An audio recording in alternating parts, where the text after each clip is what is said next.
Welcome to the Big L, your unofficial source for Libertarian Party news, arcana, and information for the liberty-minded political junkie. Find us at BL018.com. Here's your host, Libertarian Party insider and the pink flame of liberty, Caryn Ann. Well, hello, everyone, and welcome to the dual broadcast. Oh, my goodness. The dual broadcast. That's a different show right there. Yeah. Broadcast. A broadcast. I make up words all the time, so that might become part of my lexicon. But the dual broadcast of the Pink Flame of Liberty and the Big L podcast. And I have a guest with me, Mark Whitney, who is a candidate for the presidential nomination of the Libertarian Party. And I asked him to kick this off with just a little impromptu intro and thoughts. And we don't really have many questions planned. I have a couple. Other than that, it's going to be a pretty loose conversation. If you're listening on any of these streams and you have a question, I can see your comments on the right-hand side here of this little fancy pants software suite I got going on. So if you do have any questions or comments, type them in chat. And as long as, they're within the topic and nothing about Harambe, we'll discuss it, most likely. No promises, but almost promises. All right. Away with you, Mark. Whatever you'd like to say. Thanks, Caryn. I think it bears saying that when it comes to nonverbal communication, you're definitely the number one libertarian on the nonverbal. What an unforgettable image. I think we were first together in Tucson, Arizona earlier this year. Again, Mark Whitney happily owned the title, the worst politician in America. It's never been a goal of mine, even though I'm running for president, to be a great politician, because to me, politicians are posers and pretenders. And we live in this world right now where Donald Trump is the president. And whatever else can be said about Donald Trump, we know exactly who he is. And I think there's a value to that. I am CEO of the Law.net Corporation in San Diego, a company I founded 20 years ago. I sell the law to lawyers.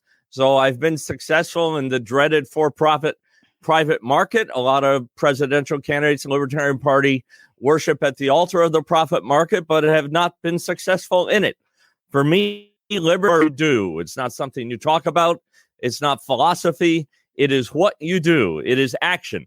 And I'm a man of action. My family is a family of action. My wife got her law degree in December at the age of 60, finished number 2 in her class. My youngest sons, 32 and 35, are both very successful. And we're a family that's very solution-oriented. We have a fantastic libertarian life story. My wife and I have known each other since the 6th grade. She has a name. Her name is Julie. I sometimes refer to her as the current Mrs. Whitney, just as a joke. We've been together forever. We started dating the last year of high school, and we've been through thick and thin together as entrepreneurs in this country. We have a lot of strong opinions about that. I'm a big fan of the Constitution, several copies of which I keep close by.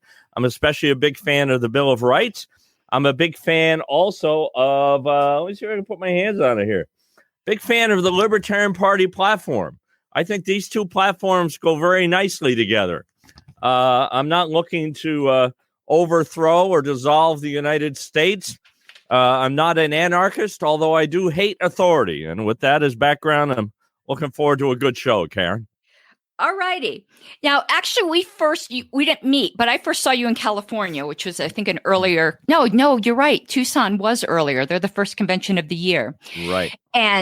But there was a really nice debate in California, and you did a really good job in that debate. I thought so too. Yeah, that was a really good debate. And at the time, I was struck by a personal story you had told of your son, who has a successful business. And you know what story I'm referring to. Could you elaborate on that a little bit? Sure. My youngest son, Chris, is autistic. He has been a very interesting guy his whole life. We never told him he was autistic. We just raised Chris to be Chris. And Chris is a guy who was born 9 weeks premature, which I'm sure explains the autism, although I'm no expert. So throughout his life, we've just sort of managed to what we perceived to be his aptitudes.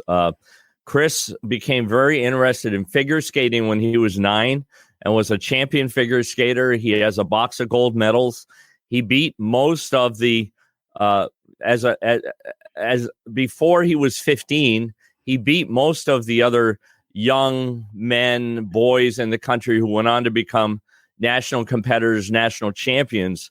When he was in his mid-teens, however, he sprouted up to 6'5", and his center of gravity was too high to do the triple jumps, and that took a real toll on him. But Chris has spent some years in public school. He spent some years doing homeschooling. He spent some years doing a combination. Here in San Diego, we had a school that was sort of for gifted overachievers that was connected to the public school, although we had to pay tuition to send Chris there. But he is someone who's always been such an intellectual challenge to raise because he has these crazy strong points, and he loves video games. And when his Xbox broke, he invented a repair kit that went viral, and he kept rolling the money over until eventually he grew an Amazon business that at its peak was doing about $15 million a year. And I remember it was a couple of years back. I remembered, and those of you who have adult children, you may have these moments. But I remember when Chris was in the 4th grade, we lived in this little Ivy League, this little sort of Curry and Ive towns in New Hampshire called Hanover, New Hampshire, where Dartmouth College is. Only about 7,000 people. But there was a little drugstore there. You know, these little old-fashioned drugstores where they have greeting cards and every little thing you could want. And they used to, near the front door, when Chris was like in the 3rd and 4th grade, they used to keep a basket of Beanie Babies. And Beanie Babies were collectibles. And at a young age, Chris was doing retail arbitrage. He used to grab the latest Beanie Babies, and then he would run them down to my wife's office and sell it to all the other women in the office for twice what he paid. So he's been an evil capitalist from a young age. We just sort of have that in our DNA, us Whitneys. We can't help ourselves. That's fantastic. My personal interest in the story, and we need to hear more like that, is I'm autistic myself, but I was late diagnosed and what would formerly be called Asperger's. So, right. You know, Chris, the same. Yeah. Okay.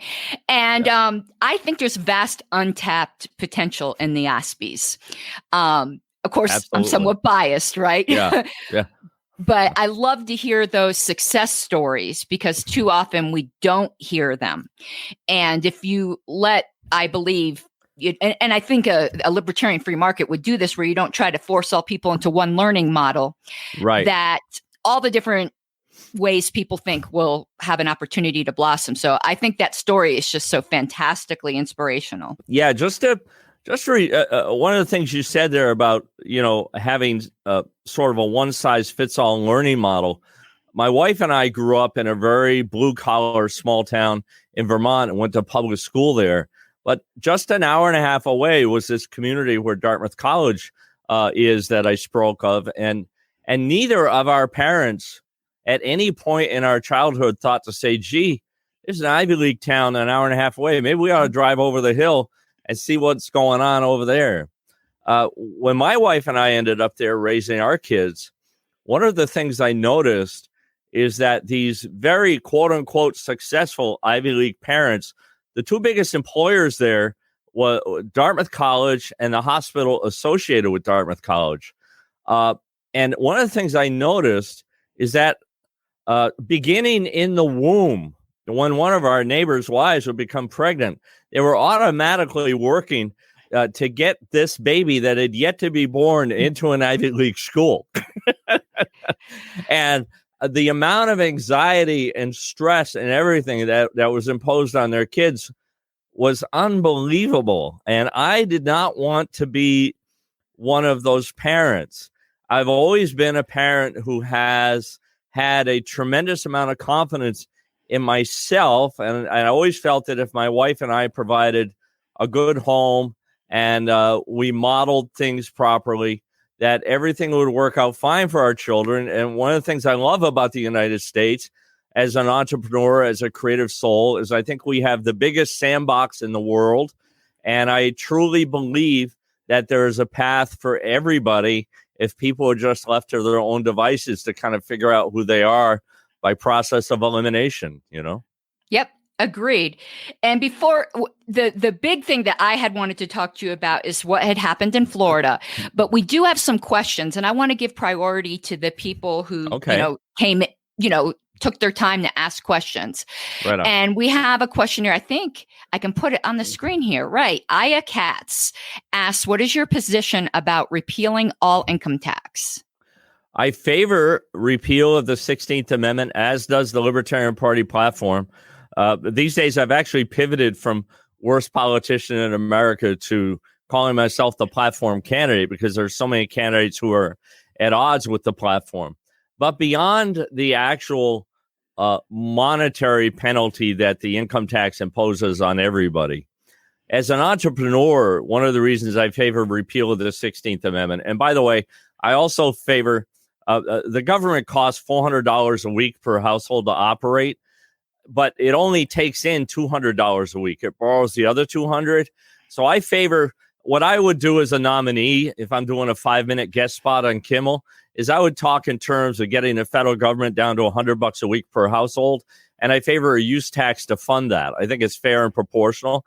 The income tax, by contrast, what I was getting to before, is if we have this amazing sandbox that I referred to, but the compliance that we have to do in accounting to the federal government and myself here in California and many other states is so onerous. It's so onerous, and it sucks up so much creative headspace that what happens, and this is true for myself, is true for my sons, is true for many other entrepreneurs that I know. You get to a point, maybe you build a business up to $1 million or $2 million a year, and let's say you're taking $200,000 a year out of it. That's a pretty nice life, and you've got it kind of in a system, and it works. And you have the freedom at that point to sit there and go, do I want to continue to grow? Do I want to get bigger? Because as I get bigger, the compliance becomes more and more onerous, more and more time consuming. I'm hiring more and more people. So, when you decide to grow, you're making a lifestyle decision as it is, because there's going to be more management, there's more issues just from the self.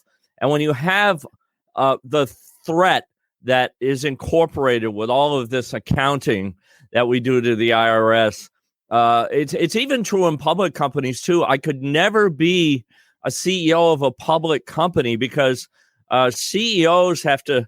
It was part of it was part of some act. I can't remember it, but CEOs have to sign a document where they personally swear and testify under penalties of perjury that everything in those corporate tax returns is exactly right. And how can they know? You can't do that, right? But yet you're put on the hook for it. So it's the IRS is bad for business, and anything that's bad for business is bad for a system that relies on free markets that need the creative elbow room to flex and grow. So that's what it is beyond the normal, just onerous financial penalty the IRS imposes on people.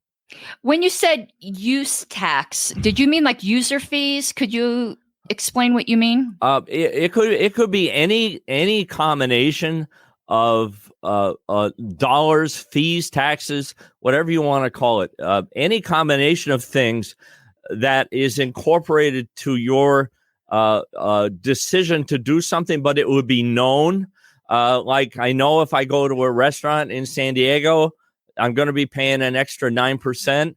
There's no test for race or gender or income or class. Everybody pays that 9%. And that money goes to help fund the fire department, the police department, and repairs to the roads and all these things. So I think there are legitimate reasons for the federal government. I think having a government that is designed to secure our rights, to secure our right to sit here and talk shit about the government freely without fear of being arrested, I think that's a purpose for the federal government.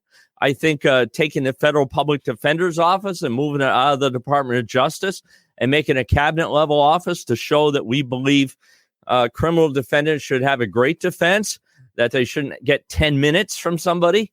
I think that it's good to have a federal government to secure our right to bear arms. So these are the reasons we created the federal government in the first place. But somehow, through the administration of Democrat and Republican politicians and judges, it has grown into this administrative state, this enormous corporate state that really contrives against individuals who are trying to do what my family's been able to do successfully, which is raise themselves up from a very average childhood, average lifestyle into a lifestyle where now I'm 60 years old and I'm able to donate the next 10 years to supporting this party and trying to make it politically viable. I'm going to have some follow-ups on that in a bit, but it might be a little bit outside the questioner's their original intent. So I want to go on to this flows directly into another question. Jeff Adams asked if you support the libertarian platform. I'm assuming means the entire libertarian platform without reservation. And I want to add to that. I saw a little circle when you picked up the one you had, and I was wondering what you had circled there. Oh, I just the Libertarian Party writes in here that the circle right here is the first line of principles. We, the members of the Libertarian Party, challenge the cult of the omnipotent state. So sometimes when I'm running for president, I feel like I'm part of a cult, and I don't like that feeling. I want to be part of a political organization. I don't want to be part of a cult, because if you are part of a cult, by definition, you're just chanting cliches.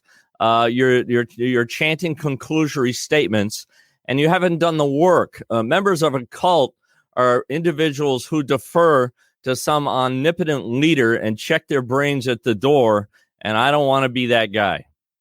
So on the question of do you support the entire libertarian platform without reservation, your answer on that? I do, especially the line that says the Constitution shall not be suspended even during times of war. So that line speaks to me more than any other line in the platform. What you don't get to do with regard to a platform, so you can debate different points in a platform and so forth, but what you don't get to do as a presidential candidate, I think, is just take one line and run with that and build a cult following around that line. For instance, we aspire to see people of the world free in our lifetime. That's a very nice aspiration, but it's just that. It's an aspiration. It doesn't get people elected.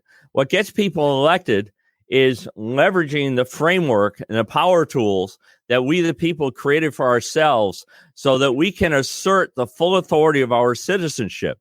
I say that I'm running for president to return authority to the highest office in the land, which is the office of citizen.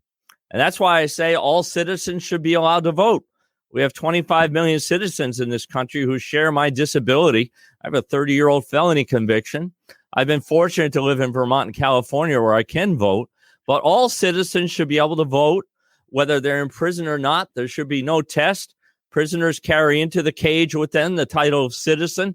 And what better way to say, we're looking forward to having you back in society, civically engaged, leaning fully into your authority of citizen. We want your vote, especially because you know what it's like to live the entire Bill of Rights. Those of us who live out here, all we know is the First and Second Amendment. So we need your vote as the most informed vote in the ballot booth. All right. And Jeff had another question. He asked, do you have a position on the separation of church and state? Yeah, I actually call it the separation of state from church, which is actually what it is. It's not the separation of church and state. Church is not a factor in the First Amendment. The First Amendment commands the president, the legislature, and federal judges to ensure that the state is separated from church. So therefore, because of that principle, which is rock solid and unambiguous, any citizen can go to any church or no church or make up their own God and start their own religion. And so I support that, unlike the Reverend Pence, who believes he was put here on the planet to install a world religion that coincidentally just happens to be exactly what he believes in.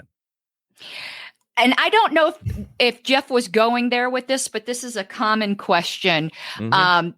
What about the tax-exempt status of churches? I support that, but that is part of the keeping the state out of church. So I support that. Of course, if there was no IRS, we wouldn't even have to ask that question. Okay. Because it seems to be there's a lot of discussion lately on removing that, and particularly in the Libertarian Party, which surprises me. That's not a conversation libertarians should be having, because implicit in if libertarians are arguing that churches should not be tax exempt, what libertarians are arguing is to give IRS more power than it already has. I want to get rid of the 16th Amendment, get rid of the IRS, not make it more powerful. And I do not want to see the 16th Amendment, which I support the repeal of, to get commingled with First Amendment principles and start watering down the principles in the First Amendment, which are still pretty rock solid. So let's keep the First Amendment unambiguous, keep it out of religion as it's written, and not take this perfect 46 words, the First Amendment, the most studied 46 words in human history. Let's not muddy it up by commingling the 16th Amendment with it, of all things. Oh my God, I need to just haven't we take a drink. Already, though, when you're forbidding pastors or other spiritual leaders from engaging in political persuasion from the pulpit? Well, the operative word there is from the pulpit. And I'm not aware that pastors are being hauled off and thrown in a cage for doing that. But what they do, if we were having this conversation in a church and I was a pastor and there are 100 people coming down to hear a church service, and let's say I'm one of these unambiguous for-profit pastors that is really just there to, you know, just doing it for the money. We know who these people are, right? Oh, we do, yes. Right. So let's say you're Jimmy Swaggart, right? And you're going off on some political tangent because, I don't know, maybe you hate Obama, whatever it is, right? Well, you're putting all he's doing there is putting status at risk. So there are many other venues where Jimmy Swaggart can stand up as a citizen. In fact, almost any other venue, any other public venue, but not in that particular venue where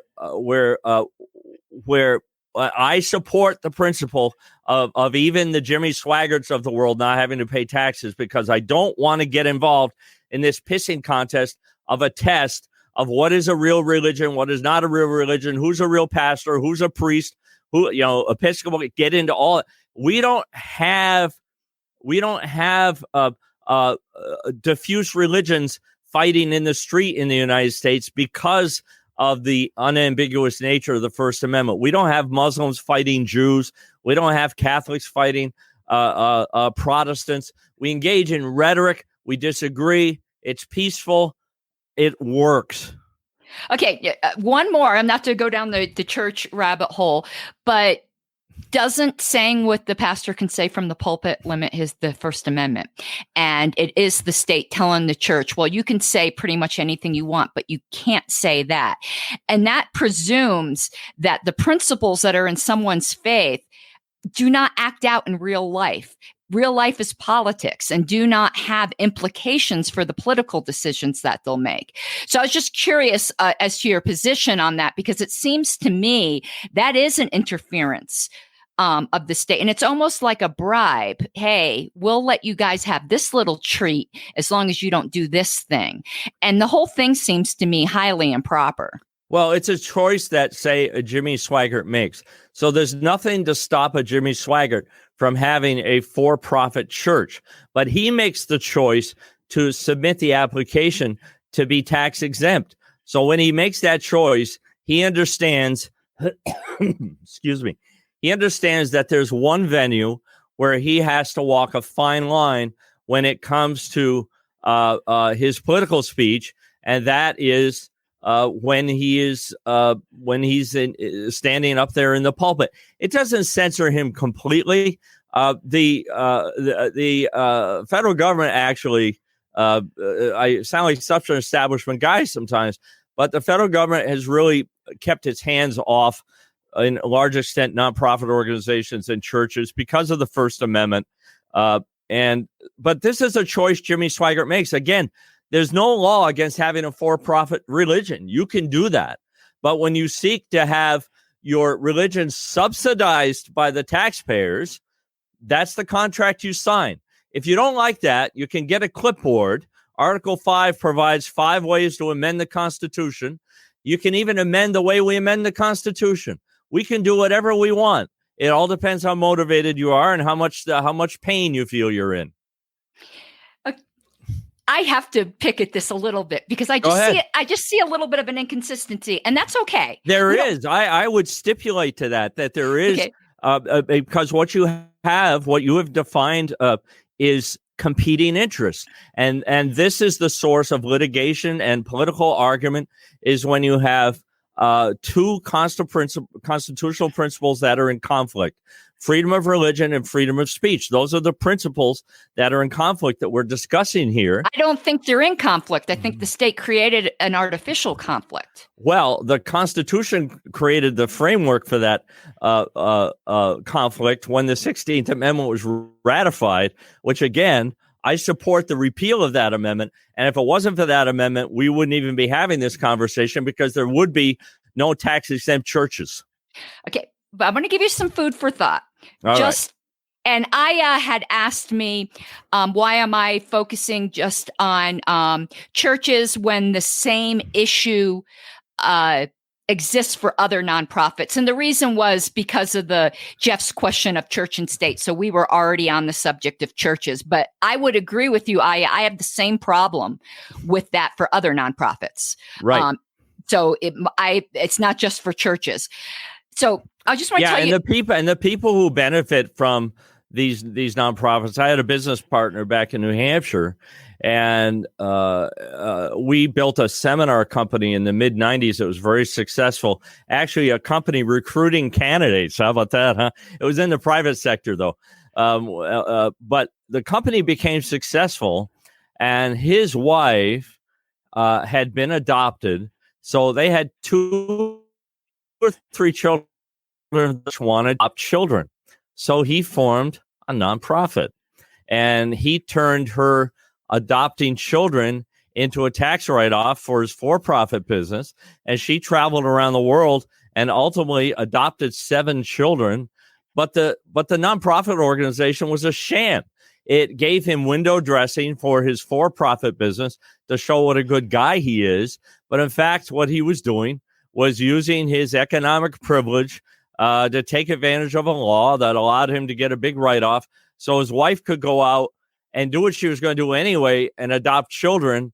So there's a tremendous amount of abuse in these areas, and repealing the 16th Amendment and solves all of these problems. So I agree with you that there are multiple truths associated with all of this stuff. The solution is get rid of the 16th Amendment, save the sandbox. If you want to adopt children, go adopt children. Don't pretend you're doing it because you're some person that's more virtuous than I am. Just go adopt your kids and shut up about it. Okay, here's the thing I wanted to give you that was food for thought. Because I could be wrong on, and you can correct me afterwards. And I'd learn more as I discuss your positions more. There are no bad ideas. They're all good ideas. It seems like you come to your particular philosophy from a utilitarian background where the 16th Amendment way of raising money is more trouble than it's worth, that it causes more problems than it allegedly solves by providing government funding. I come at my opposition to the 16th Amendment on the idea that tax is coercive taking, therefore theft. Yes. So I had a debate with Dan Berman the other night, and I'll just interject this. You have to finish the thought in order to accurately define what it is we're talking about. Taxation is theft made legal. Correct. But I'm dealing not in the context of law. I'm dealing just in the context of philosophical morals.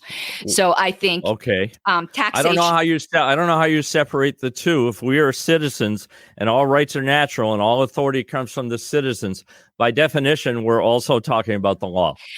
No, because I could have the same conversation with the same truths no matter what country I'm in, because I'm not making this grounded in any country. Wherever such a thing happened, it's theft. Okay, that's where you and I are different, because I'm a citizen of the United States and I don't really give a shit what the tax policy is in France or what the philosophy is in France. I have to operate here. I have to build my business here. I have to exercise my authority as a citizen here. So I am squarely focused right here. Understood, as am I. And I don't think the two are mutually exclusive. But they're not.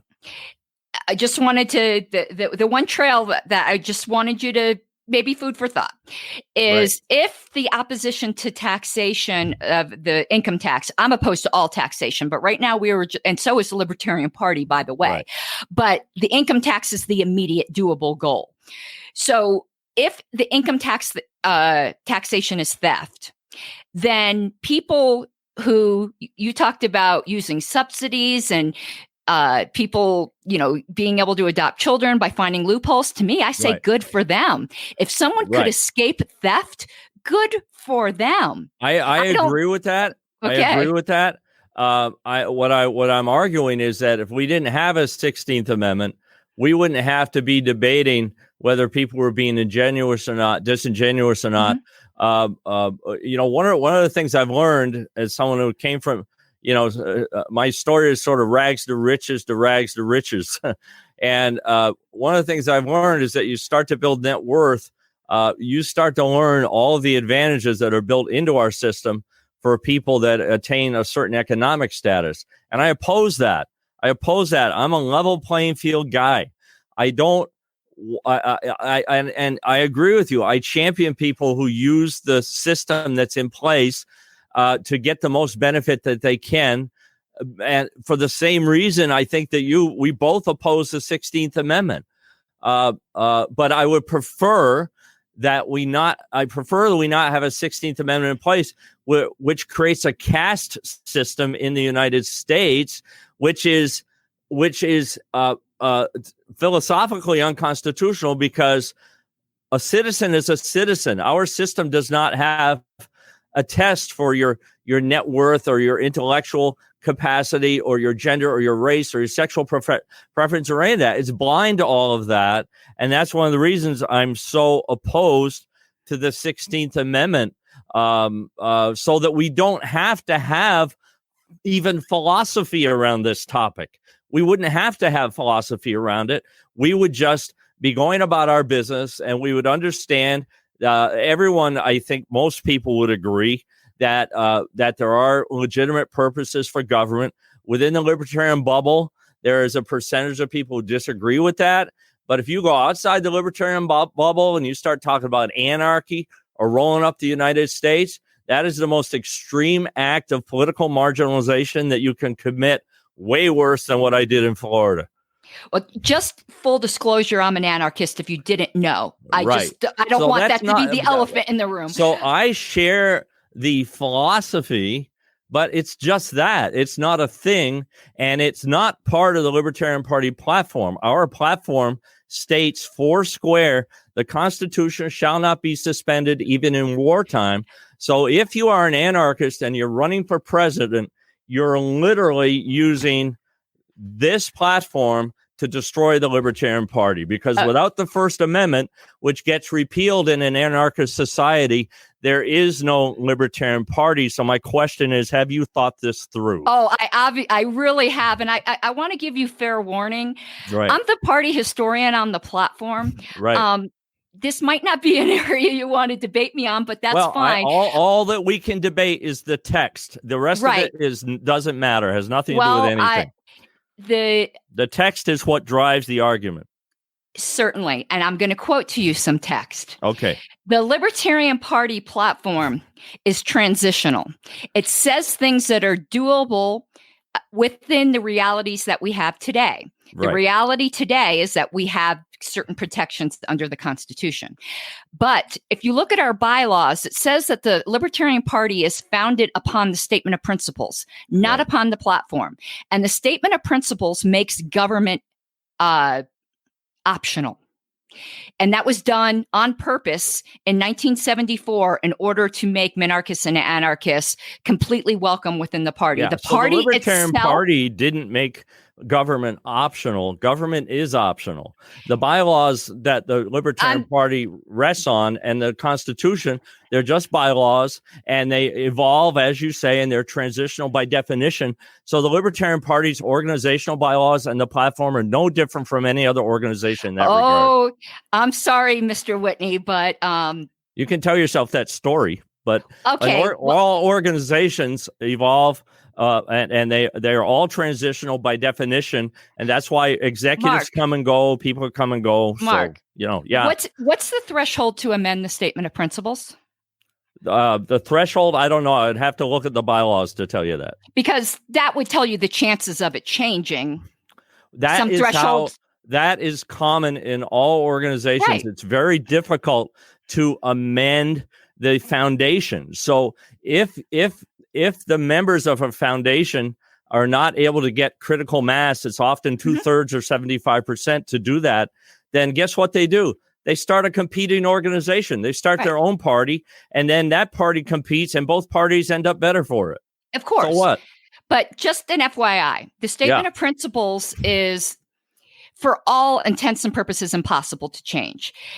Theoretically, it's possible, just like it was theoretically possible that Jim Carrey could have dated the pretty girl in Dumb and Dumber because she said they had a 1 in a million chance. There's a chance. Right. It is 7/8 of registered delegates at convention, not 7/8 of those voting on the floor. It's 7/8 of all registered delegates. There isn't even 7/8 of registered delegates ever. So what is your point in pointing that out? Well, my point in pointing that out is that you had said that I was at odds with the platform. And I would never say that you're at odds with the platform. Right. But I am saying that.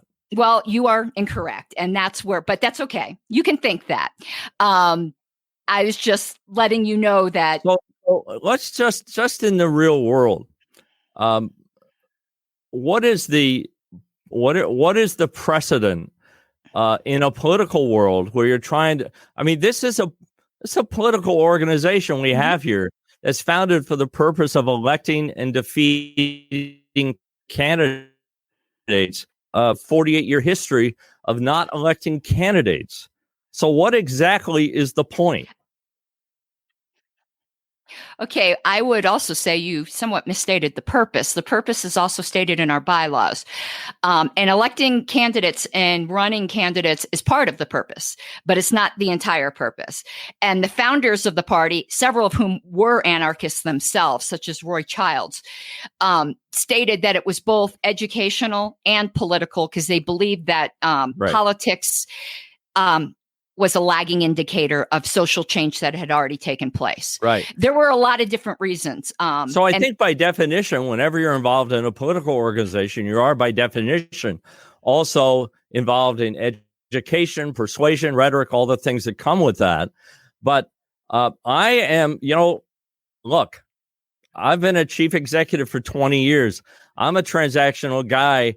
I'm interested in having a party that does everything you're saying, but also gets people elected, because we have two criminal organizations, the Republican and Democratic National Committee, that have taken over this country and made the Bill of Rights unrecognizable and actually incubated a market for people under 40 to say, burn the whole thing down.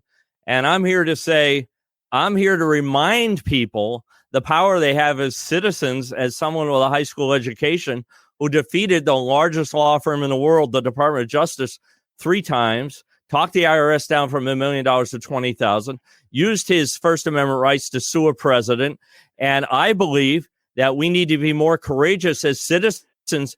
But when I even talk about a constitutional convention to libertarians, they say they don't want to do that because they're afraid they're going to lose their Second Amendment rights. So all the things that we're complaining about, libertarians aren't even courageous enough to take it on. They'd rather just have their guns and not have anything else?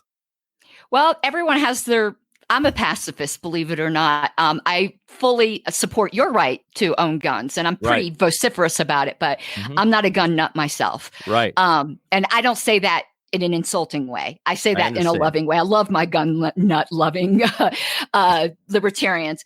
But I wanted to answer an implied question you had said about the party's 48-year history. And the insinuation was that perhaps some impractical ideas were why we haven't had success up until now. You think? No, I don't think. Okay. The reason that we haven't, as a lay historian of the party, is that the party has always had two minds. One, which was scared, and I'm going to get now a little spicy myself. One mind of people who would rather piss their pants rather than say any truly libertarian thing, and others that were very hardcore. And you can't do both. They keep canceling each other out. If we had consistently stuck with the pure statement of principles from the beginning, this world would be drastically different. But we've been schizophrenic, and we continue to be schizophrenic, as you see in some of the candidates that have been put forth. Yeah, I think that also the Bill Weld. Hello. I'm with you on that. I think that when you take the opportunity that every 4 years presents to nominate a certified pre-owned Republican to represent your party, what you're doing is saying, we take throwaways from your party because we don't have anybody better here. And that is a terrible message to send. And that's one of the reasons this party does not have credibility in the mainstream media. It's shot itself in the foot the last three cycles, which is the last 12 years. And I'll just tell you, and I don't think I've said this yet, one of the reasons I decided to get in this race was because I saw Lincoln Chafee sniffing around, who seems to be a perfectly nice guy. Well, he's a doll. You can't look.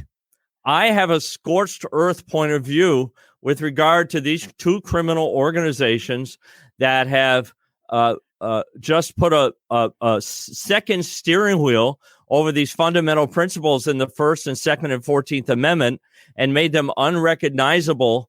And I can talk for hours at a granular level about the horror show and the fine print of Title 18, the U.S. Criminal Code, and the tax code, and all of these things, and tell stories that would absolutely horrify people. And I'm here who you are. If you're Lincoln Chafee or Justin Amash or any of those people, I also don't have a test for good and bad Republicans or Democrats. If you're part of that organization and you've been elected more than once by that organization and you didn't get the point, I want nothing. I just want to destroy you. You and I probably think very similarly on that point. I'm not a fan of the Republican retreads. I think we lift our skirts for, any handsome stranger that comes by and winks. They're not Republican retreads. They're thieves. There's a pot of gold that comes in when you get this nomination as president. Right. Our ballot access. There are millions of dollars that come in. The first thing I did before I ran was read all 227 pages of the Federal Election Commission rules and regulations and laws. And it won't come as any surprise to you that the system that Democrats have set up and Republicans have set up for themselves with regard to how donations are handled are very porous. And what Gary Johnson did was launder that money out through consultants, and Justin Amash would do the same. He'd launder it right through his brothers who run his family business, which is getting elected to office. Justin Amash has never had a job in the private sector. Libertarians worship the guy. He's a piece of shit Republican is what he is. He's not a libertarian, so I don't even talk theoretical. He's a Republican. He's a Republican. You can say nothing worse. Right now. The worst thing you can say about any fellow citizen is that they are a Republican or Democrat. There is no greater insult. I don't disagree. And, we don't disagree on that. There is another question, but I'm actually going to save that one to the end because I would like to get to the Florida thing. So in California, when I'd seen you speak, you were perfect gentleman. Well, you Right. know, as a libertarian gentleman, you know, that you're, you know, always a little saucy around the edges. And when I saw you in Florida, when I asked you, okay, we can get honest with each other here. When I asked you, did you have a stroke? I wasn't joking, because it was a different person, an entirely different person. And I feel that the way you went after the Libertarian Party of Florida was horrible. Yeah. So I'd like to have a discussion on that. If I feel like you are violating my constitutional rights, I get really impractical and I get really ugly. And that's exactly who you want in a libertarian presidential nominee. It's exactly what you want. So there are multiple layers to what happened in Florida. So I'll just start with California. In California, I was very excited after my first real big legitimate debate in a legitimate venue with a big audience. I felt I did great in the California debate. And when I got off stage, you know, Jacob and Adam and Vermin, you know, Jacob and Adam in particular always have a lot of supporters. Jacob is libertarian famous. He brought people in from Arizona. Adam's got a big internet following. And so I came in fifth after that debate. It didn't faze me. It was a big win for Whitney 2020 that weekend. We pulled number 3 with tokens. I came in fifth in the debate. And I had a moment during the candidate introductions where I had a chance to go after Lincoln and got a big round of applause and a big laugh. So it was a big win. You know what? My team didn't agree. My team took me off in a room and they were panicked. And they said, we got 90 days to go. You've got a bad name recognition problem. And we got to do something to turn this around, because you came in fifth. I was happy up until that point. So after that meeting, I made a unilateral. I said to myself, all on my own, not involving my team, because I know how to get attention if I need to. I said, okay, well, the next time I do an interview, I'm going to call St. Jacob a motherfucker. And that'll solve the name recognition problem, which I did. But I did it in an interview, not on a debate stage. I did it in an interview with an independent libertarian publication from Texas. Well, didn't that bring out the authoritarians? My campaign team suddenly starts getting texts going, control your candidate. Control your candidate. Suddenly, everybody is an authoritarian. And the systems that we have in place that turn presidential candidates in this party into robots, so that the state conventions, we all stand there one after the other, mindlessly chanting principles, and we go like this. Doesn't matter what the question is, we go, get rid of that, get rid of that, get rid of that, get rid of that. And we all say it 11 times, and you'll learn nothing about us. So in the wake of that, within 24 hours of that, my campaign manager was contacted by the people putting the convention on in Florida. And they said, and this is not something all candidates were briefed on. This was a Whitney rule that said, if Mark doesn't agree not to say bad words, nobody gave me a list of what the words were. I'm not meant to say, because we could argue forever on what bad words are. Forget about bad context. Then we're not going to put the live stream out. So I immediately agreed to not use bad words. The night before the Florida convention, the Friday night before, there was an open mic that was a comedy club environment that you would expect to see at 10 o'clock at the Gotham Comedy Club in New York City. It was raw. It was beyond R-rated, and everybody was fine with that, except probably some people in the audience were offended, but most people are having a good time. I come from a background of owning a comedy club myself. I owned the only uncensored comedy club in Southern California. If you recall, Michael Richards years ago, he got up on stage at the Laugh Factory and he got banished from the kingdom for saying the N-word several times when he went off on some hecklers. Michael Richards would have been invited back to my comedy club the next day. You know, it was Cosmo? Yeah. Oh, okay. Yeah. I was trying to place the name Cosmo there. Okay. Kramer. Yeah, Cosmo Kramer. So Michael Richards would have been invited back to my comedy club the next day. In fact, the local ABC station here in San Diego interviewed me the next day, and they wanted me to condemn Kramer, and I refused to do it. And they never aired the story. They wanted me to condemn his language, and I stood up for, comedy clubs are That's where the First Amendment lives. That's where people go to figure out all the big ideas that we love to hear. And stand-up comedy starts below the waist, and it stays there for a couple of years, and then it moves to the heart, and then it moves to the head, and you end up with a Dave Chappelle who uses a lot of bad language, and a lot of people can't watch him for that reason. So what I learned coming out of Florida, if I had Florida to do over again, I would do it differently because I understand the culture of the party better. I'm disappointed in the culture of the party that there are these control mechanisms in place over presidential candidates that are not written down. It's just a culture that has evolved over 48 years. Control your candidate. Turn your candidate into a potted plant. Don't let your candidate show who he or she is on stage.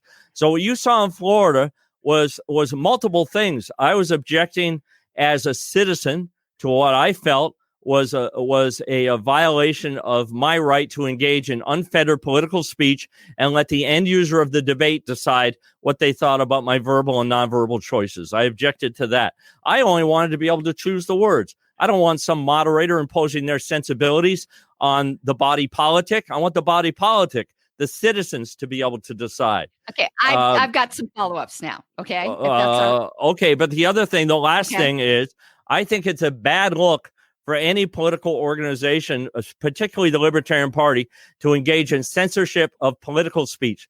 Laws and other arguments aside, it's stupid.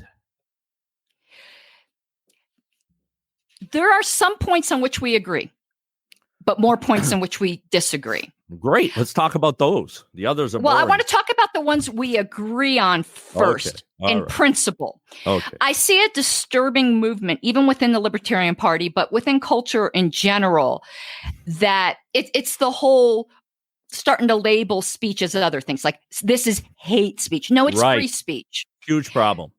And this platform we're on right now is regulated by European judicial opinions that construe hate speech, which is a thing in Europe. It's not a thing here. Right. Well, it's becoming a thing here. I couldn't get an anti-hate speech platform plank passed on the Libertarian. I was platform committee chair in 2018, and it died in flames. It doesn't surprise me. It surprised me. Maybe it shouldn't have been. So I actually. Okay, I'm going to give an analogy. There's a lot of libertarians that are very self-consciously libertarian. Like, they'll be like, legalize all drugs, but drugs are bad, okay? Now, me, I'm a little bit different. I tend to think that people have taken drugs for millennia and they're going to continue to, and there's ways to do it responsibly. I don't feel this compulsive need to virtue signal by saying, adding but drugs are bad, okay? No, just legalize all drugs. I'm with you on that. Okay. Abuse of any kind is an opportunity for self-discovery and growth. So knock yourself out on the drug abuse. I've known functional hard drug users. It Me is too. possible. I lived with 900 of them. Yeah, I don't want that life, but I don't feel the need to go, but drugs are bad, okay? There's no worse than alcohol, most of them. And nobody feels the need to walk around going, but whatever, you get my point. But the same thing is with speech. We claim to believe in free speech, but we don't see any value to bad speech. And I actually think there's an inherent value to bad speech because it keeps speech free. Yeah, the more speech, the better. It's not, I don't even have a test for good and bad. I just want more. I definitely have a test. Yeah, I don't. I get in trouble for defending the free speech rights of the unlikable all the time. If you're a school teacher right now in these here United States and you post a political opinion that is off center on Facebook, you're at risk of losing your job. Yeah. The ACLU used to do that, but they don't anymore. So I actually see a value in letting bad people talk, because when you take away words, all that's left is violence. Absolutely. And you have to, it's not just, it's if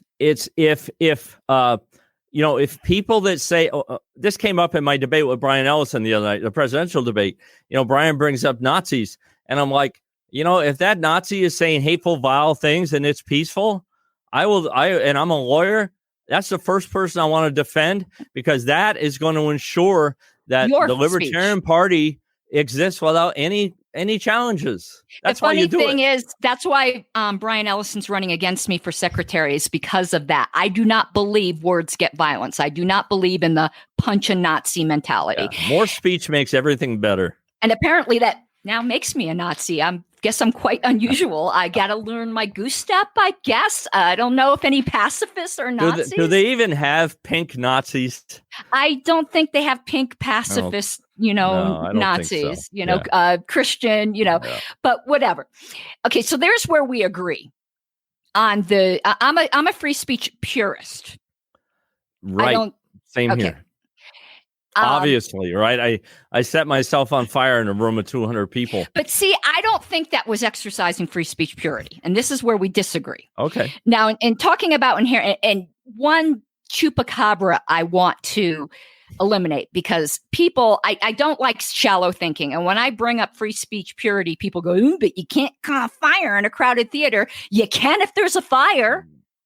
Absolutely. You can't. They quote it wrong. You can't falsely call fire in a crowded theater. And it's not because the speech is bad. It's because you committed fraud. Well, you are inciting violence, and that's not peaceful. The operative term in the First Amendment is peace. Has to be peaceful. Right. But I mean, there's sometimes some vacuous arguments that just really drive me batty. Right. Okay. Now with Florida, though, they are a private organization, and they have every right to set whatever rules that they want. We do have free speech, but we also strongly believe in private property. Correct. So there you have, again, a conflict of principles that are fundamental.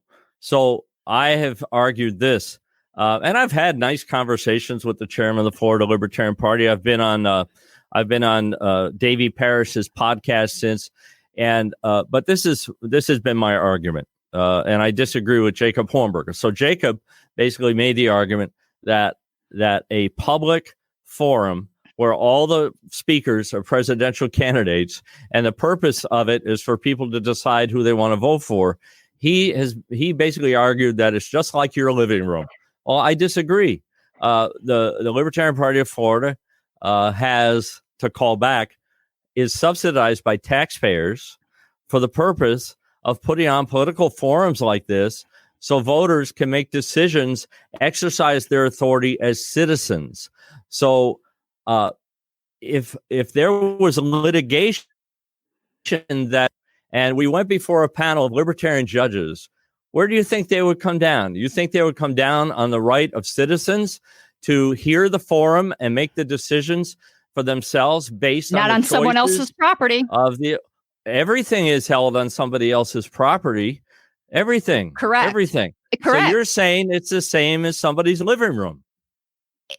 Well, living room has different connotations. Of somebody's home, there's different rules of decorum. You're saying it's the same as somebody's private organization. You're saying it's the same as my office here at the LawNet. It is. And the LawNet is not subsidized by taxpayers for the purpose of putting on political forums to elect or defeat candidates. The Florida Libertarian Party exists for that purpose. Okay, well, I'm going to have to distinct. It actually isn't. Does LawNet exist on the internet?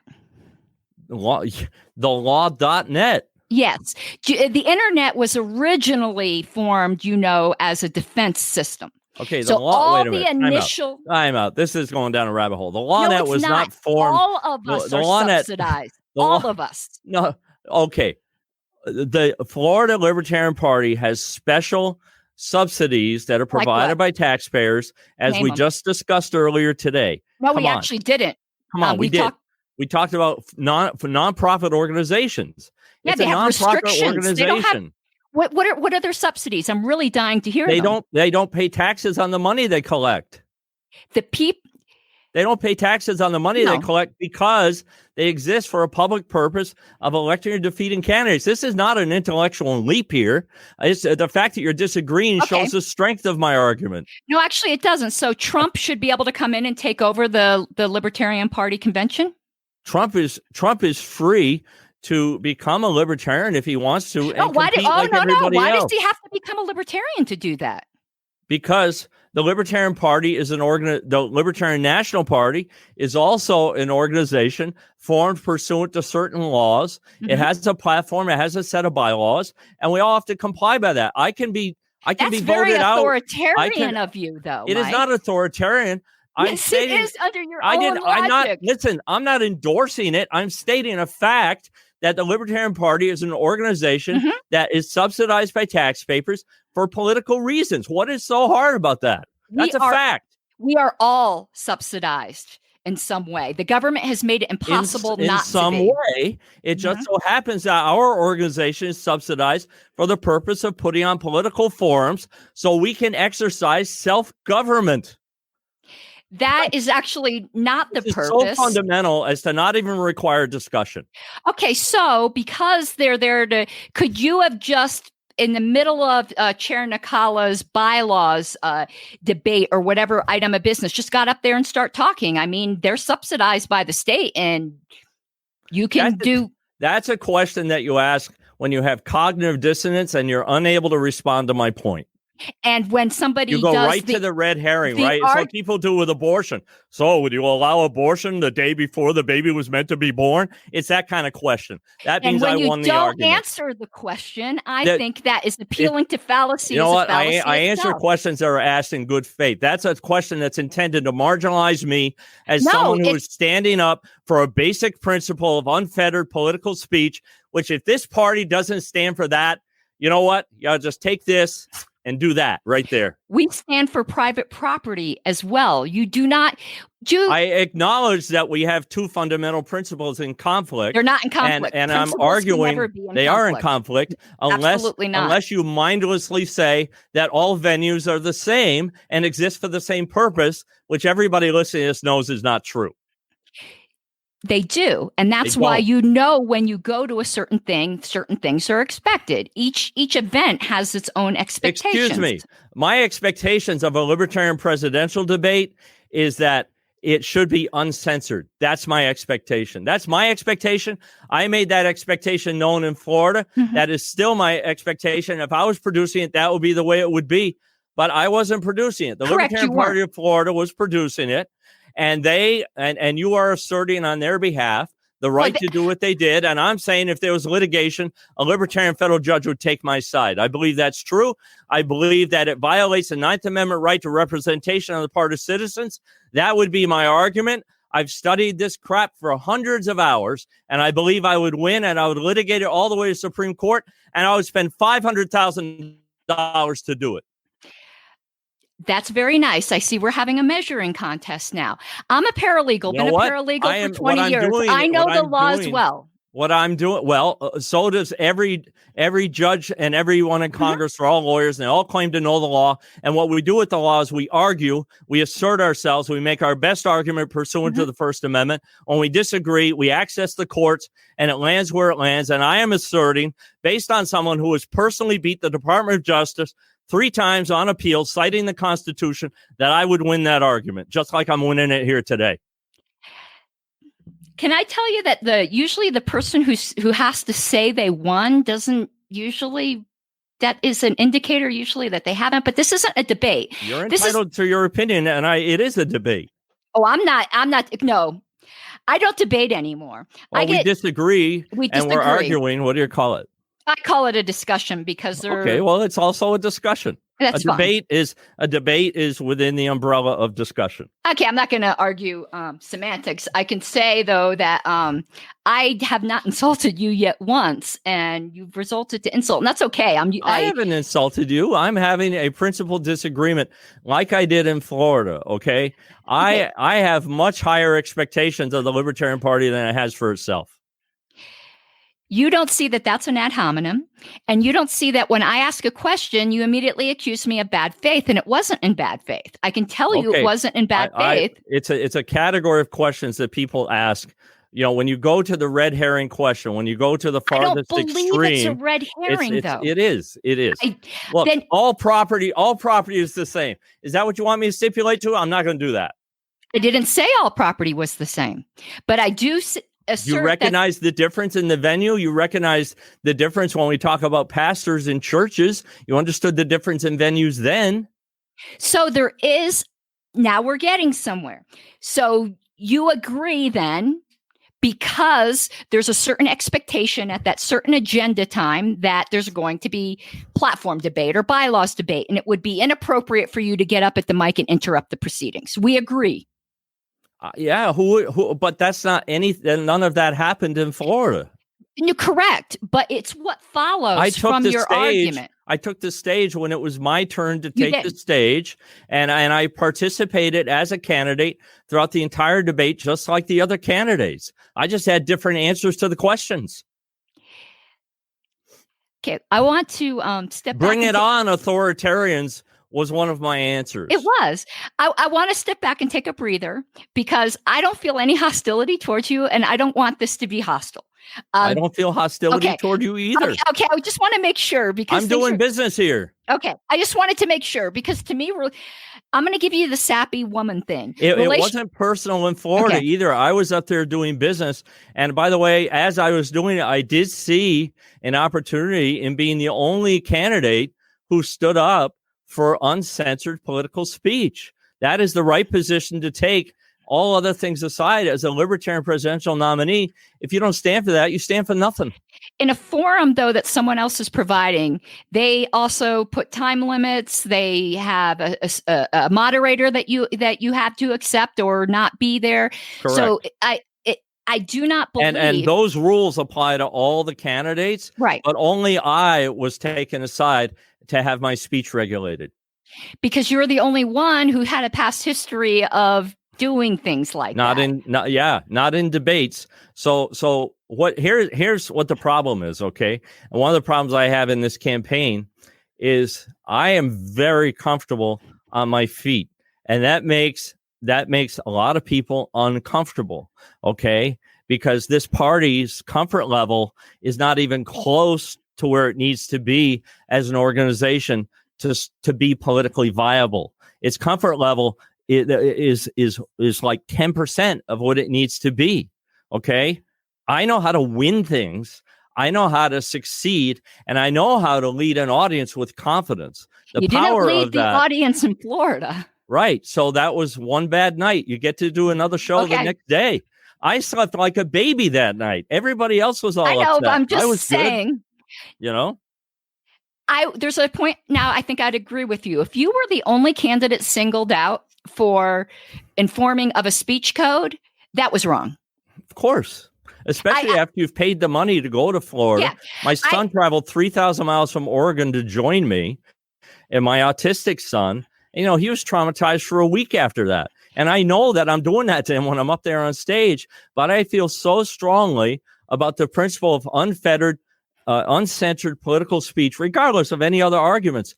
We should be leading on this as a party, and Florida didn't lead that night, and we're still not leading on it. We're wrong not to be leading on that. Well, I don't think allowing listen, it can be subjective as to what's naughty words, but there are some that are clearly on one side of the bridge. And motherfucker is one of those words. Right, which I use not in a debate. And I use that word exactly because it is so incendiary. Of course. It was an act of civil disobedience to stir up a bunch of attention. I get it. And it worked. I wasn't there on Friday, so I have no opinion about what happened. And if it's as you described, open mic, whatever, I don't care about that. Right. Okay. But if we're not leading, if we're not leading as a party on everything that has to do with the First Amendment, what are we doing? What are we doing? Setting a speech code for something that is going to be put out at the party's expense, I don't think is a violation of your First Amendment rights. Okay, fine. So all of that aside, why is it not the better decision to just let candidates choose their words, choose their props, and it lands where it lands? Why is everybody clutching their pearls? Now, that's a different question. Now, that is a different question.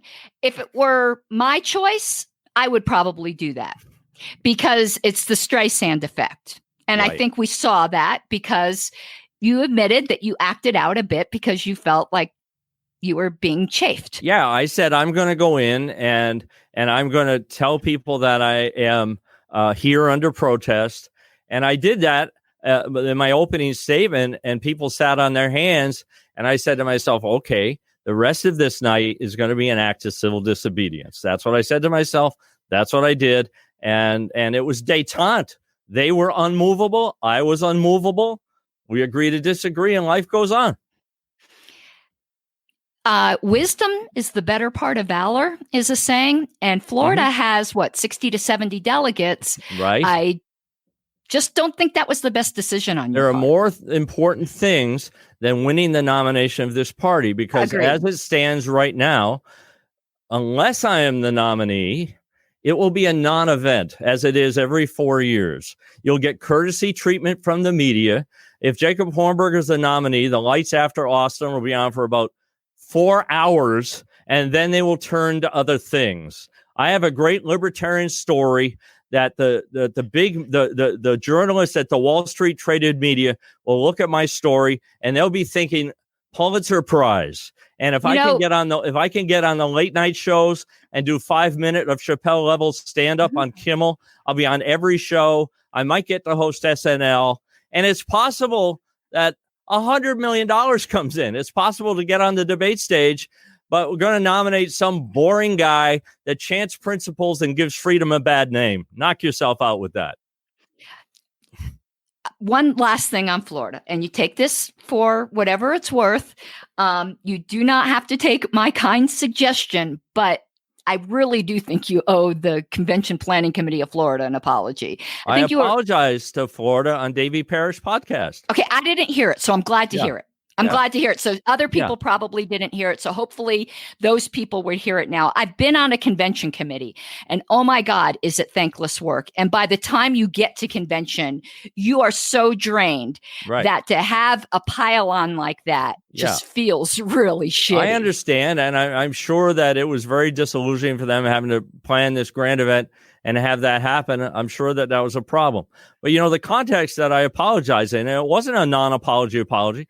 It was a sincere apology. And if I had to do over again, I would make my objection differently based on the insight that I have into the culture of the audience. Getting up on stage and being 110% myself in the moment has always served me very well. Being a human battering ram when the feds were trying to take me down 30 years ago has always served me well. Competing with an entrenched duopoly in the legal research industry, which is what I've been competing with for 20 years, and doing it very hardcore has always served me well. I would think, to be honest with you, I don't understand why this nomination is not over. I don't understand why the Libertarian Party doesn't want a human battering ram like me to represent this party against these two mafia organizations that have destroyed this country. Why this isn't already over is beyond me, because there's nobody running for president who can do that. Our convention isn't till the end of August. I know. But you know what I mean? I'm running from behind. I recognize that. And so I'm doing everything I can to get the nomination. I think Florida was a political setback, but I am glad that I stood up for the principle of uncensored political speech. And I would hope that others in the party would follow. I know many people silently agreed with me in Florida, but, everybody's friends in the room. They got to live with each other. I'm there for 48 hours. So I understand why 100% of the people sat on their hands. I'm really glad to hear you apologize to the volunteers. That's who my sentiments were with the volunteers who worked hard. I have one more thing to say on Florida. Then we have some follow-up questions, as long as you can stay, because I've kept you longer. No, I'm good. Okay. This is just a personal observation. Again, it's what they say. It's like an asshole. Everyone has one. It's my opinion. The one thing that you had said in Florida that really, really rubbed me the wrong way, and it wasn't the cussing. It was I did not cuss on the debate stage in Florida. Not once. I misremembered then. Yeah, not once. Then I thought you did. So my apologies. I don't think I did. I go ahead and I'm happy to be fact checked on, but my recollection is that I did not, that it was my goal to actually not do that at all. I think you did when you were saying how you wouldn't and you were going to substitute different words. I think you like did Mother it. Jacober. That's not a curse. No, but you said what you were substituting so that people would know. But that's possible that I may have said a word explaining something that I wasn't meant to say or something like that. Okay. But that actually, I'm very difficult to offend with stuff like that. Nothing that doesn't bother me. The thing that I thought was bad, and I really would hope you don't do again, because I don't think it made you look good. Right. Was when you attacked Jacob Hornberger's career as a lawyer. Yeah. It's been unconsequential. His Future Freedom Foundation has been a failure. He gives freedom a bad name. He's a guy that wants to come up and tell you what freedom is. He's put a private label on freedom. You know what? Freedom is individual. Liberty is individual. If you feel that you're free, you're free. If you wake up happy every day and you think you're free, then you are. It's not up to Jacob Hornberger to come along and ruin your life. Okay. I don't share your bad opinion of Mr. Hornberger, but that's fine. And he's a lawyer, and the lawyers to me represent the establishment. Lawyers put me in a cage unconstitutionally. 2/3 of the stockholders of my company are lawyers. I eat lawyers for lunch. So, Jacob Hornberger is just another failed lawyer to me. But you didn't let me tell you why, though. I thought the attack was bad. Right. Consequences in the eye of the beholder. Right. I know some lawyers that you may never have heard of, and they haven't had any famous cases or any glory, but they're the ones who did pro bono work for some grandma who couldn't write her will. Mm-hmm. So you don't know what non-famous things Jacob may have done that are the high points of his career. Right. So I just thought that was a very reckless statement, because basically what you said, because you don't have these famous cases, you're a failed lawyer. Right. And So let me just respond. I would not go after anybody else on stage except for a lawyer, because lawyers are literally trained to defend themselves. And I would say that Jacob parried my question quite well, and he handed me my ass in response to my attack. With the reporters, he did. Yeah, he did. He won that. Appellate, but most of the audience didn't know that. No, they didn't know what he was talking about, but he spun it. And he did very well. I knew it. You did, because you work as a paralegal for 20 years. But he did a great job parrying that question and fielding that question, which goes to my point. Lawyers can defend themselves. Lawyers are fair game. If you can't go after lawyers, you can't go after anybody. I just believe there's whatever. I said my point. As right. You said, I said mine. Yeah. Well, the best parrier there, though, I thought was Vermin Supreme. Well, Vermin is always a great parrier with regard to, Vermin performed at the Friday night open mic in Florida. He just did his stage act. I never seen him as someone who owned a comedy club for 4 or 5 years. I can tell you, he's one of the freest people on stage that you'll ever see. I very much admire his performance talent. I don't know why in a debate after he gets a laugh, he doesn't pivot and directly comment on the issue. I feel like, and I get this too, but I feel like for Vermin, once he gets the laugh, he feels like his work is done. But if he would get the laugh, bring the audience in, and then pivot and have something profound to say directly on the question, he would be a very difficult person to marginalize. Yeah, he's sharp as a whip. He is. Okay, so here's the follow-up questions from people in chat that I want to make sure that I get to. And we talked about the convention, and some people had some convention questions asking your opinion. I'm going to put this up on the screen. I asked, do you think the Libertarian Party National Convention should be held in Austin this year, or should it be held online to maintain social distancing? Well, my preference would be to have a 3-dimensional convention where we're all in the same room, because whenever we make important decisions in our lives, we do it in the room together, because belly to belly. There are all these intangible things that are only perceptible in that sort of environment. If that is not possible because April's been canceled, if May gets canceled, it won't be possible. So I would hope, as somebody who's been trying to get nominated as president, I would hope that the delegates are going to vote on the top 5 people who should be on that debate stage. I hope I'm one of those 5 people, and we all have to just do the best that we can.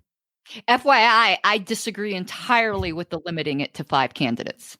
Yeah, I do too. But I get it. I mean, they want to produce a great debate, and when you have 10 people, there's not really an opportunity for people to answer anything. Isn't that the same argument made by the debate commission? I'm not really making an argument one way or the other. I just think we're a bit I'm recognizing the competing interests. There is. There, I agree. That's all. Yeah. But since we argue with the old parties on that very issue, I think we ought to model what we want to see, and we don't. Jeff Adams asked, how long have you been a Big L libertarian? Well, I first heard the word libertarian in 1982. I was 22. I was working TV in Boston on the 3rd floor with a young Bill O'Reilly, who was a douchebag then. He knew what he wanted to be at a young age. And on the 5th floor, there was a guy named Gene Burns who hosted a 3-hour radio show. I know Gene. Well, I don't know Gene personally, but so he ran for office as a libertarian for president in 1984. And every day for 3 hours, he unpacked the same question. What is the nature and role of government in a free society? 3 hours a day, 15 hours a week. And at the end of that show, he said, the Gene Burns program is brought to you by a grant from the First Amendment to the United States Constitution. So it sounded like me, 9th grade civics. It still does sound like me, 9th grade civics. I ran for office as a libertarian in 1996 in Vermont. I got 50% more votes in my county race than Harry Brown got in the whole state. I had to call out a large radio station that had received many awards for its political coverage when it tried to exclude me from the 7-way debate with my 3 Democrat and 3 Republican opponents. I convinced them to put me in the debate. I won the debate. I got tons of publicity, even in the Boston Globe. The weekend before the presidential race in 1996, the big article in the Boston Globe was about this unknown libertarian in Vermont getting all the laughs. Okay, awesome. And here, Aya asks, what was your felony conviction? I killed a heckler. No, I'm just. Is that illegal? That shouldn't be illegal. That's legal in comedy circles. That's why we call it killing. I died on stage in Florida, right? That's called dying on stage. And when you kill, it really is you kill or be killed. And Florida killed me that night. So, you get to go again. You get to fail better the next day. That's kind of, when you've been doing this as long as I have, you fail better next time. It's no big deal. You just dust it off and move on. The question, what was the question again? She asked what your felony conviction that you mentioned earlier was. Yeah. So I gave a couple of tax returns to the bank to get a business loan back in the 80s when I was building Ben & Jerry's stores. And the tax returns accurately reflected what I made those years. I was in my mid-20s, but I hadn't filed them with the IRS because I listened to one of Gene Burns' guests, Irwin Schiff, who was a libertarian presidential candidate in 1996. And after I got convicted for doing that, when I finally arrived at the federal prison camp where I was meant to do my time, the first day at lunch, this guy comes up and sits down with me and introduces himself as the nation's leading authority on the income tax, and it's Irwin Schiff. Well, that type of felony conviction will generally make you a hero in libertarian circles. I know, but you know what? In all seriousness, it is fraud. It is fraud because had the bank known that those tax returns weren't filed, they wouldn't have given me the money. So it's literally the definition of fraud. But there is no test as to whether you got the money. The crime, and this is a Class B felony. We get up to 30 years in federal prison. The crime is when you infect the records of the bank so that when the auditors come, they presume the records are true. And when you infect them, that is the felony. It has nothing to do with whether you got the money. My payments were current. I gave them everything I had. I lost 2 homes, 60 acres of land, all my companies, owed IRS $1 million. I mean, I got killed for that lie. That is the day you become not just a large L libertarian, but the entire word in uppercase. I like that. I like that. And that is one of my struggles right now as a candidate. I'm too libertarian for the current version of the Libertarian Party. And if I don't get the nomination, it is going to be for that reason. Okay, there's a couple other questions. I asked if you get the nomination, will you accept a presidential running mate not chosen by you? Sure, of course. The Libertarian Party has a system where they vote separately for the vice president, and I hope that it is somebody who is charismatic, and hilarious, and speaks well, and speaks without stuttering ever. And here's a thought. Here's where it might land. It might land that I'm not the nominee for president, and the presidential nominee needs a good joke writer, and that would be my number one argument for being the vice presidential candidate. Yeah, that would have been my follow-up. If you don't get the nomination, would you accept vice presidential spot? Of course I would. I'm here for the next 10 years to make this party politically viable. We have a lot of philosophers in the party. We have a lot of debate societies. We have people who work on the back end to get ballot access and all that. My talent is in being on my feet and trying to help empower and motivate people, have them lean into their authority as citizens. So I'm not going anywhere. I'm going to be around, and I'll continue to be inconvenient to some people, and that just makes me a libertarian. Well, yeah, listen, I don't agree with myself, so we got to be pains in the ass. Okay, here's the last one, and then you could close with anything you'd like. And this isn't really a question; it's more of a broad thing. David asked this to the audience if they had any COVID-related questions, but I was wondering if you had any COVID-related comments. I didn't get any questions. I do. Okay. I do a half-hour show called Live at 5 on Facebook every day. And one of the things I was musing a lot about when this virus became something that was going to disturb normal life is that I asked my audience to try to imagine a world where there is no government, there are no borders, but we still have access to science. We can see that nurses and doctors are afraid to go to work, that they're contacting their lawyers to fill out their wills and make sure their estate papers are up to date.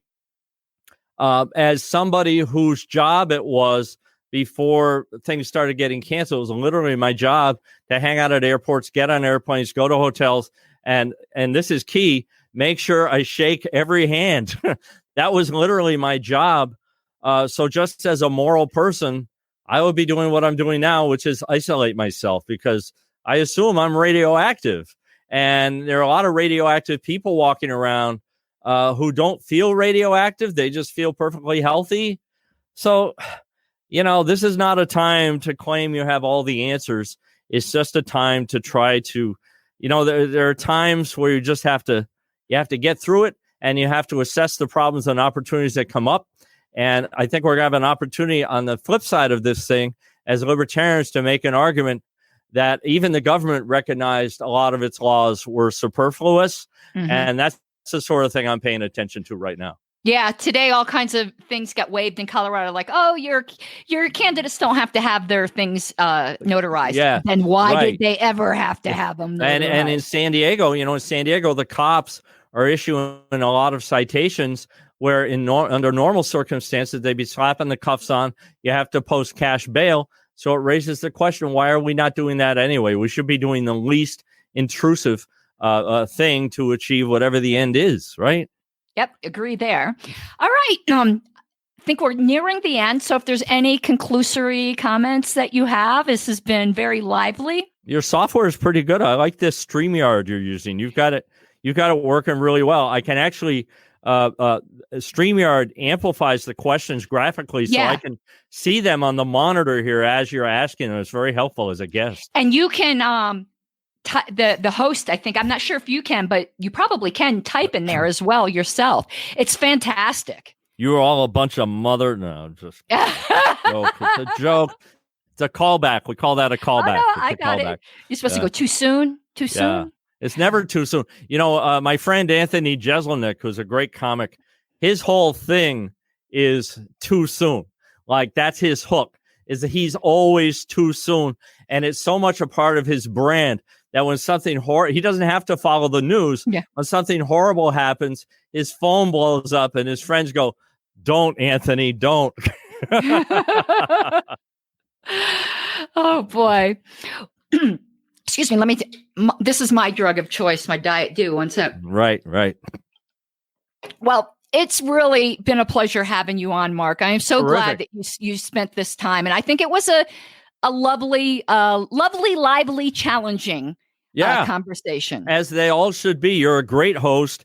You know what you're doing there. You've got actually a great voice, and you're smart and everything. And not these things don't always go that well. It's awful when you have to start your day with an interview and you have to carry the interview. But I certainly didn't have to do that today. So good on you, Caryn.